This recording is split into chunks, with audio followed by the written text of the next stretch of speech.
Ակնկալիք, ճիշտն ասած իրավական ակնկալիք չունեմ, ուղղակի եկել եմ իմ աջակցությունը հայտնեմ Սրբազանին, մտածում եմ ամոթ եմ ապրում այսքան քիչ մարդկանց համար, ամեն դեպքում ինչքան է չուզենանք ասենք բարձրաձայնենք, բայց ամեն դեպքում կամերաները ֆիքսում են, որ ինչքան քիչ մարդ են, ես միշտ իմ անունից եմ խոսացել, չեմ ուզեցել դիմեմ ժողովրդին մարդկանց չգիտեմ ում, բայց այսօր ասում եմ ամոթ բոլորիդ, ով Սուրբ Մյուրոնի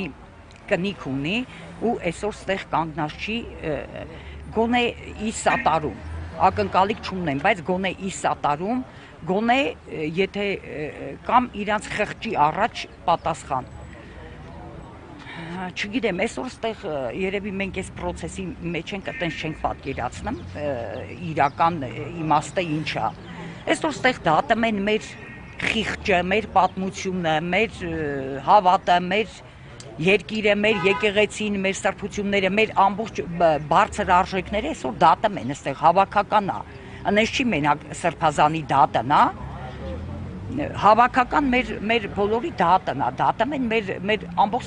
սրբությունները, մեր բարձր արժեքային համակարգը։ Չգիտեմ, ես եկել եմ ստեղ իմ բաժին, իմ խիղճը որ հանգիստնա, ես կարենամ Աստծու առաջ հանգիստ քնեմ, այսօր եկել եմ իմ, գիտեք, մենք ամեն օր մեր տներում, մեր առօրյայի մեջ, մենք ճիշտը որ խոստովանենք, մենք չենք էլ հասցնում, որ ամեն օր հաճախենք եկեղեցի, ամեն օր մասնակցենք, ճիշտ ասենք, ամեն օր ոչ մեկս էլ ի վիճակի չի մասնակցի ժամերգությունների, առավոտյան, երեկոյան, տարբեր օրերի եկեղեցական ծեսերի, տոնական օրերի, բայց մեր հոգևոր դասը, մեր սրբազանները ամեն օր մի բուն, առավոտից երեկո, այդ աղոթքը առաքում են առ Աստված մեր երկրի համար, մեր փրկության համար, մեր հավերժության, հարատևության համար։ Այսօր ես եկել եմ մի կաթիլ իմ բաժինը Սրբազանի այդքան արածով աղոթքների, իմ մի կաթիլ բաժինը ի աջակցություն հետ վերադարձնեմ իրան։ Ես դատարանից ես ակնկալիք չունեմ, ես ոնց նայում եմ մեր պատմության մեջ սենց